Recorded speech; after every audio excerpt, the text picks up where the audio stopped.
오늘 고린도전서 6번째 시작. 신앙과 문화 갈등 문제. 신앙과 문화의 갈등 문제예요. 그 고린도전서는 교회에 문제가 생긴 거잖아요. 그 문제 그러면 꼭 영적 문제만 있는 게 아니거든요. 우리가 살아가는데 성경의 어떤 구절에 의해서 해결이 딱딱되는 문제만 있는 게 아니란 말입니다.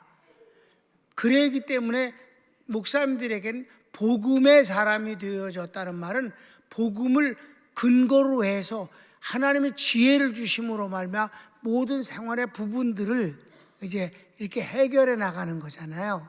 그게 상담이 그래서 가능한 거예요.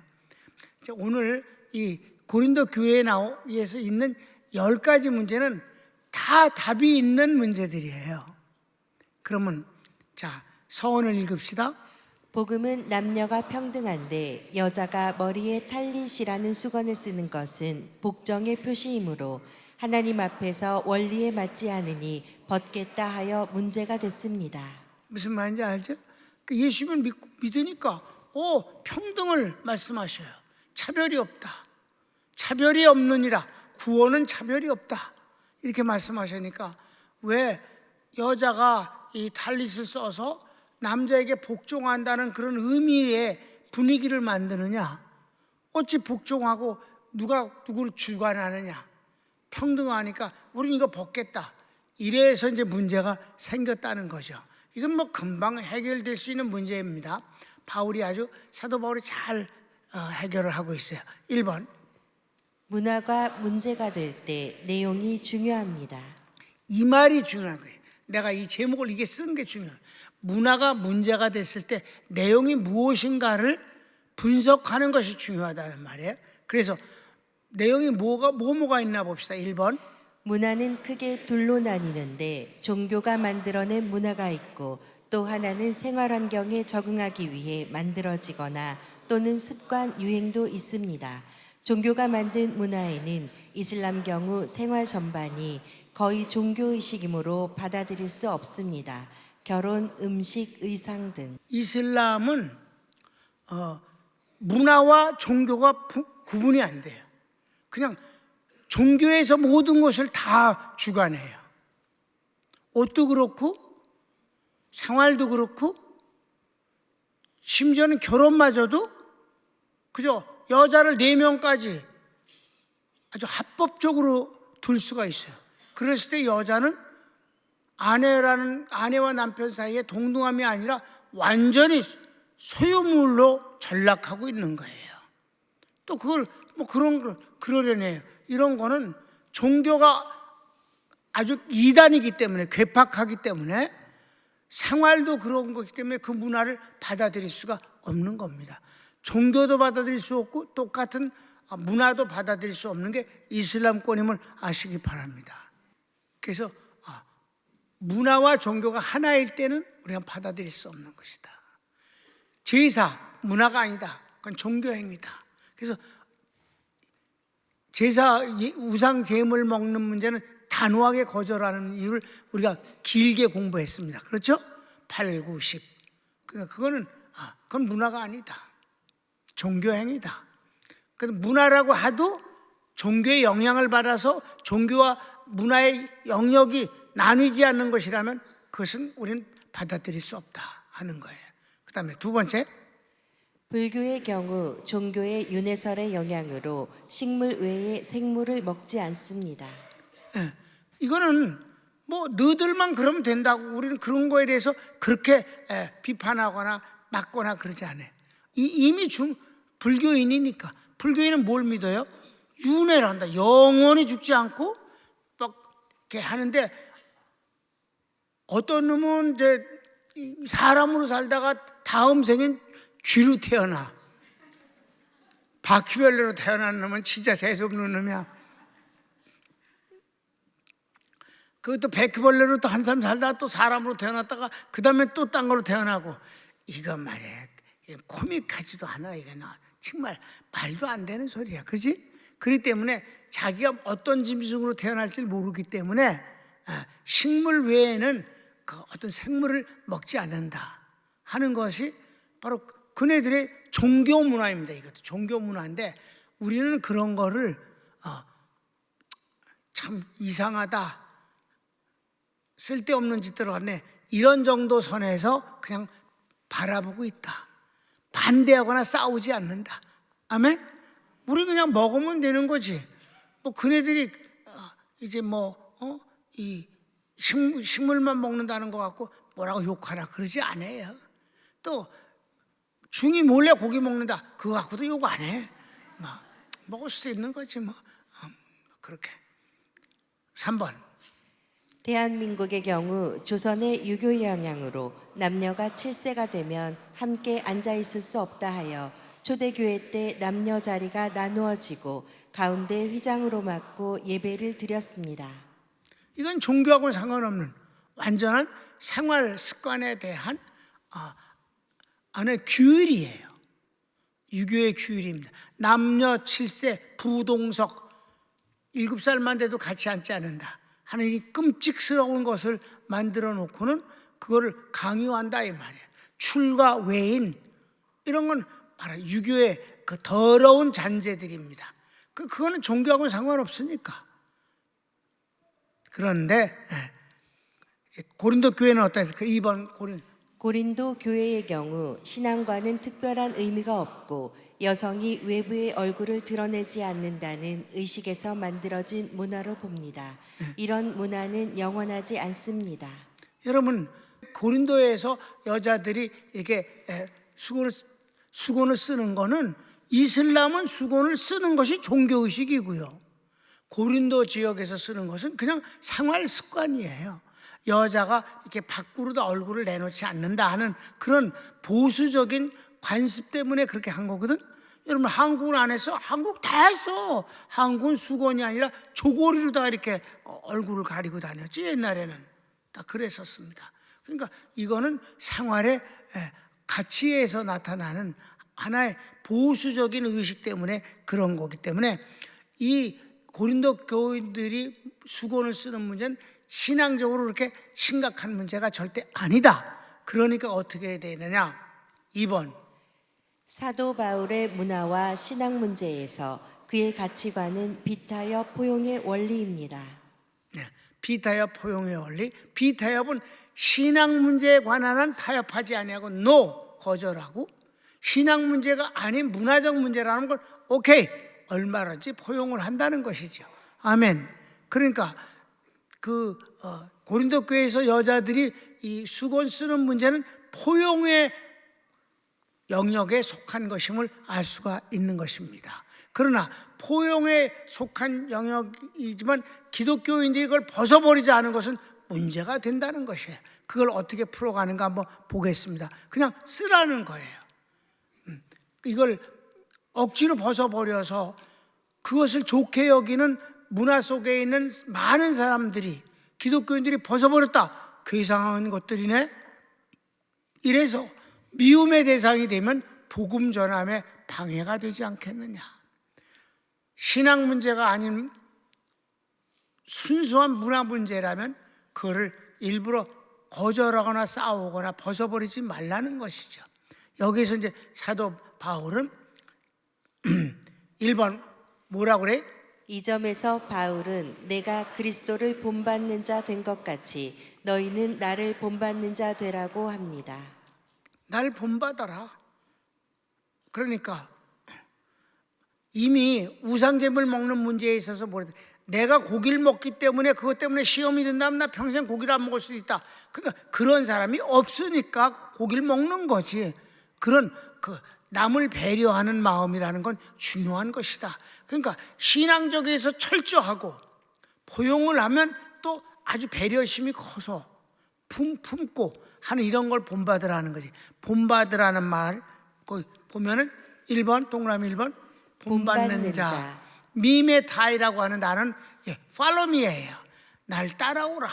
이거를 본받으라는 걸 발칙할 들이 언어를 갖고 장난하는 놈들이 예수님을 닮는다라고 말을 고쳐갖고 여러분 닮는다는 것은 내가 주님같이 된다는 뜻이에요. 마귀의 속성입니다. 아멘. 근사한 말 같아도 아주 고약스러운 말인 걸 알아야 합니다. 우린 주님을 못 닮아요. 우리는 어떻게 그분을 따를 뿐이에요. 주의 종을 따라가는 것입니다. 그래서 한번 성경을 보면 2번 하나님을 본받는 자라고 있죠.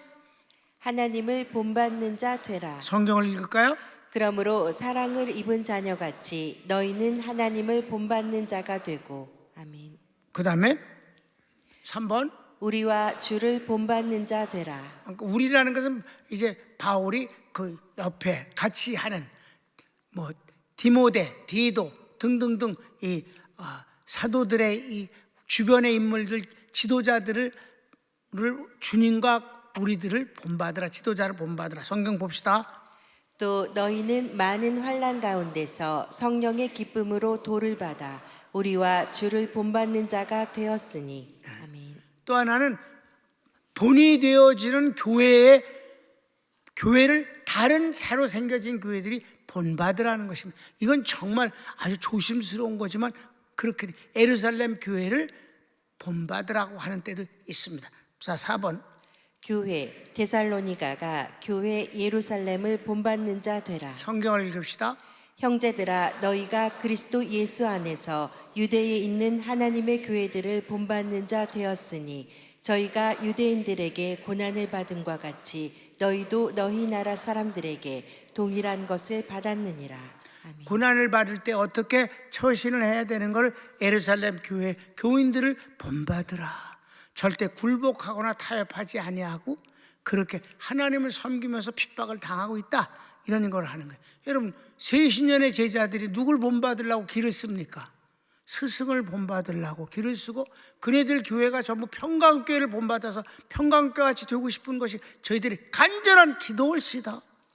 정말입니다.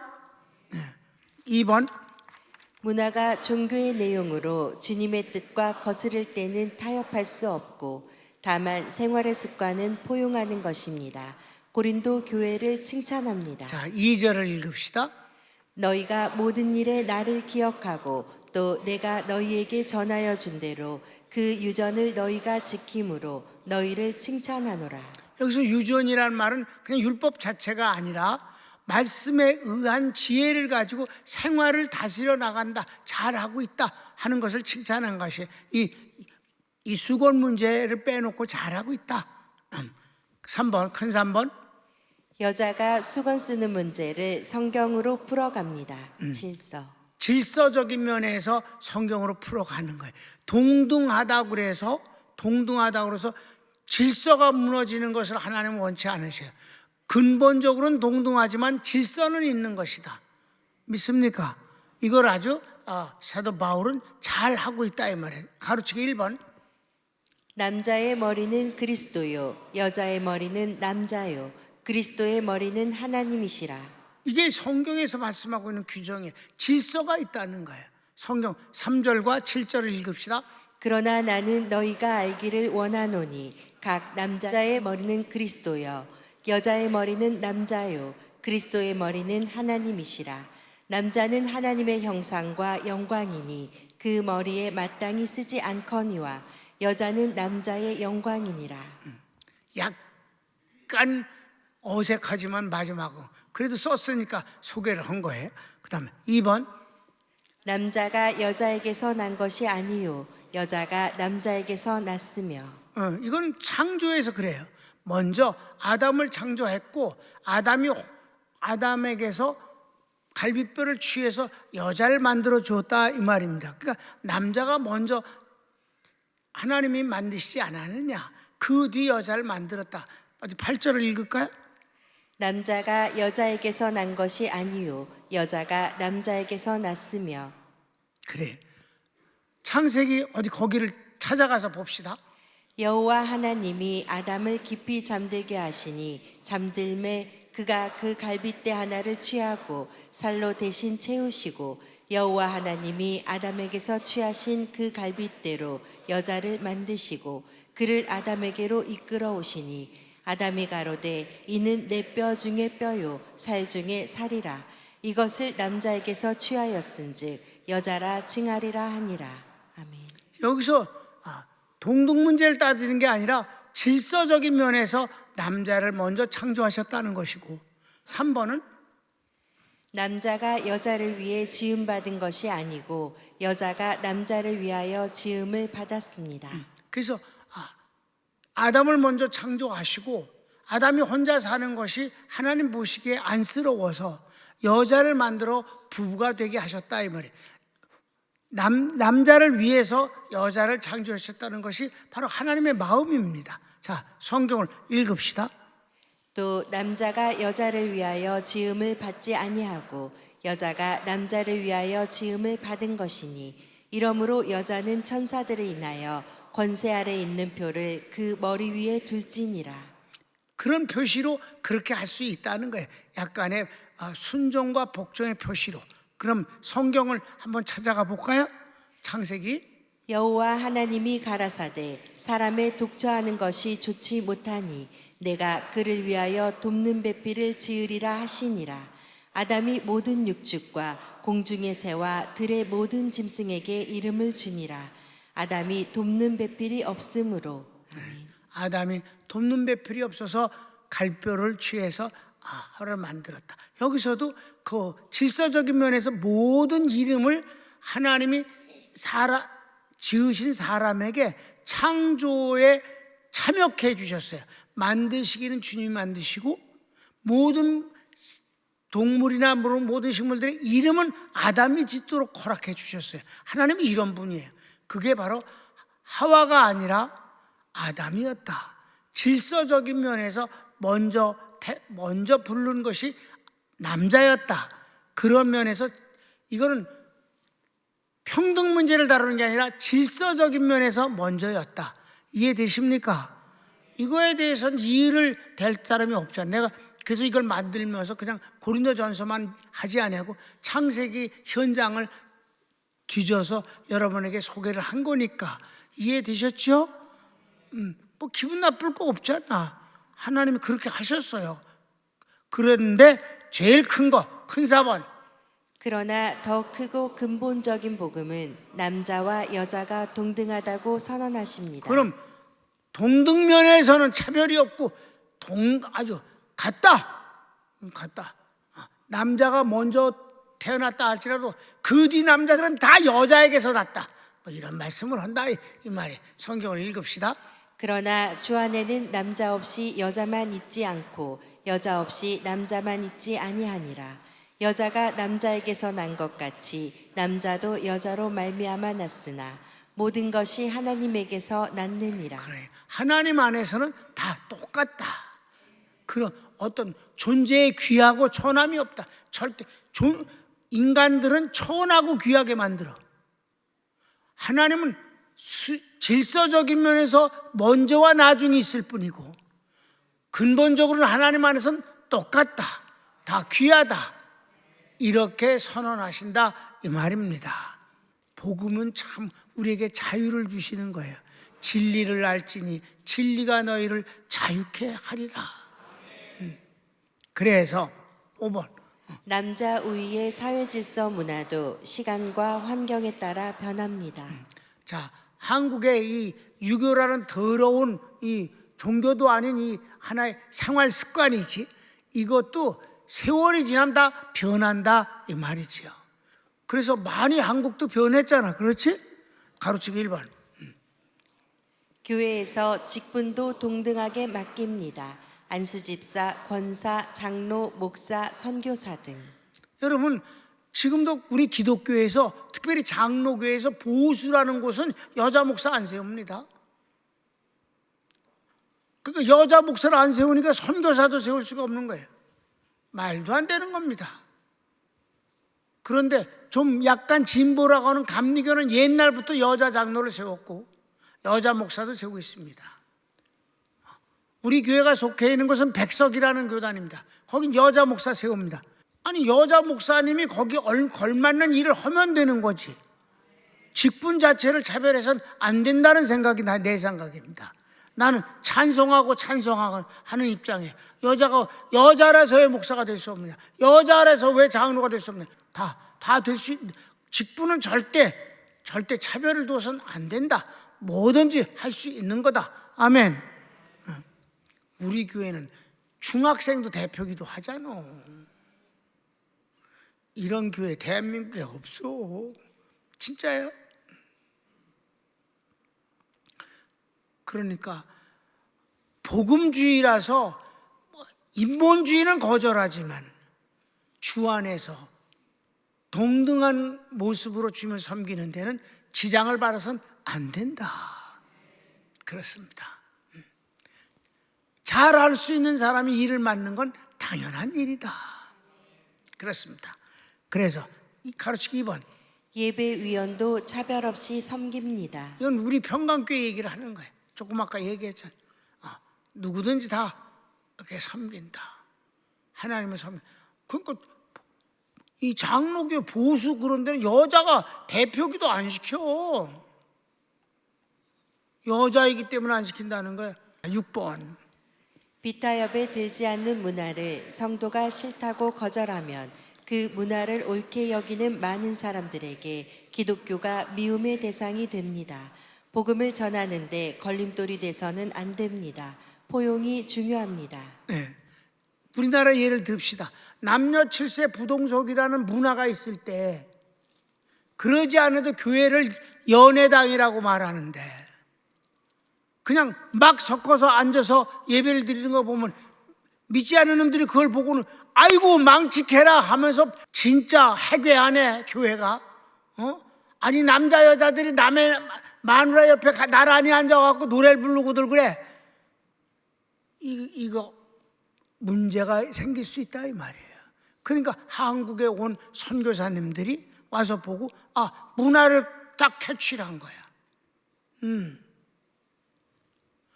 그네들이 한국에 와서 신들이 많은 중에 최고의 신이 하나 있는데 그 최고의 신이 하나님이야. 원래 하나님이라는 신이 있었어 한국에. 이게 신 중에 왕이다. 우리 여호와를 엘로힘 하나님을 이 하나님이라고 우리가 부르자. 그래서 하나님 한국에 와서 하나님이라는 이름을 뺏어 갖고 우리 하나님을 만든 거예요, 여러분. 아멘. 아주 선교사들이 지혜로운 거지. 최고의 신을 뺏었어, 위치를. 그래도 우리는 여전히 하나님입니다. 그러니까 선교사가 와갖고 하나님이라는 이름을 뺏어서 우리 하나님을 호칭을 하고, 그 다음에 문화 문제에 있어서는 남녀 7세 부동석이라니까 망측한 연애당이라고 욕을 먹어서는 안 되니까 휘장을 만들고 가운데 선교사가 서서 그 양쪽에 가운데만 휘장이 있으니까 양쪽 바라보는 건 아무 문제가 없잖아요. 그렇게 남녀 안 치고 휘장 걸고 그리고 설교하면서 예배를 드렸더니 안 믿는 사람들이 그렇게 나쁘게 욕을 하지 않더라. 그러니까 복음을 전하는데 걸림돌이 되지 않게 하는 것은 지혜다. 신앙과 상관없는 문화 문제를 갖고 싸울 필요가 뭐가 있겠는가. 그러니 너희들이 용납하고 쓰지 말라. 언젠가는 벗어질 날도 온다. 이 문화는 다 바뀌는 것이니까. 여러분 지금 한국 사람 중에서 조고리 갖고 있고 이렇게 써먹거든요. 정신병원에 당장 데려가지. 그러고 댕기면. 그러니까 문화라는 건 바뀌게 마련이다. 진리는 영원하다. 그렇습니다. 자, 11장 4절 6절 13절 16절을 읽읍시다. 시작. 무릇 남자로서 머리에 무엇을 쓰고 기도나 예언을 하는 자는 그 머리를 욕되게 하는 것이요 무릇 여자로서 머리에 쓴 것을 벗고 기도나 예언을 하는 자는 그 머리를 욕되게 하는 것이니 이는 머리 민 것과 다름이 없음이니라. 만일 여자가 머리에 쓰지 않거든 깎을 것이요 만일 깎거나 미는 것이 여자에게 부끄러움이 되거든 쓸지니라. 너희는 스스로 판단하라. 여자가 쓰지 않고 하나님께 기도하는 것이 마땅하냐. 만일 남자가 긴 머리가 있으면 자기에게 욕되는 것을 본성이 너희에게 가르치지 아니하느냐. 만일 여자가 긴 머리가 있으면 자기에게 영광이 되나니 긴 머리는 쓰는 것을 대신하여 주신 연고니라. 변론하려는 태도를 가진 자가 있을지라도 우리에게나 하나님의 모든 교회에는 이런 규례가 없느니라. 아멘. 이건 그때 당시의 문화를 말한 거예요. 그러니까 수건을 쓰지 않은 여자가 머리가 길다면 안 써도 괜찮다. 그 긴 머리가 그를 만들어 준 것이니까. 근데 남자는 머리에 모자를 쓰고 예배를 드리는 건 부끄러운 짓이다. 또 남자가 긴 머리를 하는 건 그것도 부끄러운 짓이다. 요즘은 상관없어. 요즘은. 그러니까 여러분 외국의 영화를 보면 예배 드릴 때 남자는 다 모자를 벗고 예배를 드리고 여자는 모자를 이따만한 챙도 뒤집어 쓰고 예배를 드려도 그게 전혀 부끄러운 것이 아니고 당연히 그 자체가 의상이다. 그렇습니까 여러분? 여자는 모자를 써도 괜찮단 말이에요. 한국은 여자나 남자나 모자를 쓰는 건 안 된다고 생각을 하는 것 같아서 모자 쓰는 사람이 없어. 가발은 괜찮아. 그러나 다 문화다. 문화는 바뀌는 거다. 요즘은 남자들도 긴 머리가 얼마나 많아. 그러니까 이래도 상관없고 저래도 상관없는데 많은 사람이 아이고 그런 것은 일부러 기독교인들이 할 게 뭐가 있겠는가. 그렇습니까? 그러니까 이런 모든 것들은 일종의 문화다. 그러니까 본인에게 맡기는 것이 돼 많은 사람들이 거부감을 느끼는 걸 일부러 할 필요에 뭐 있겠는가. 이해되셨으면 아멘. 그러니까 어떻게 유별나지 아니하고 아름답게 할 수 있는 일이 중요하다. 그렇습니다 여러분.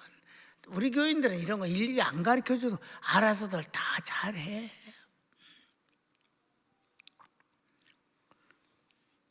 자 이제 결혼 읽읍시다. 사도 바울이 자신을 본받으라 한 중에 비타협 포용의 원리를 선교 현장에서 살펴보면 유대인의 밖에는 복음을 거절함으로 비타협입니다. 그럼에도 계속 유대인 회당을 찾는 것은 포용의 마음 때문입니다. 유대인이면서 신약 성경을 헬라어로 기록합니다. 세계인을 포용하려는 마음입니다. 아멘. 그래. 그러니까 하나님의 일에 어떤 것이 도움이 되겠는가? 어떤 것이 하나님 일을 하는데 방해가 되는가? 이런 것을 살펴서 지혜롭게 선택하라. 우리 교인들은 이런 유치한 거 안 가르쳐도 다 잘해. 고린도전서를 공부를 하다 보니까 이걸 하는 거지 뭐. 우리 교회가 언제 이런 문화와 신앙 갈등 문제로다 문제가 된 일이 있습니까?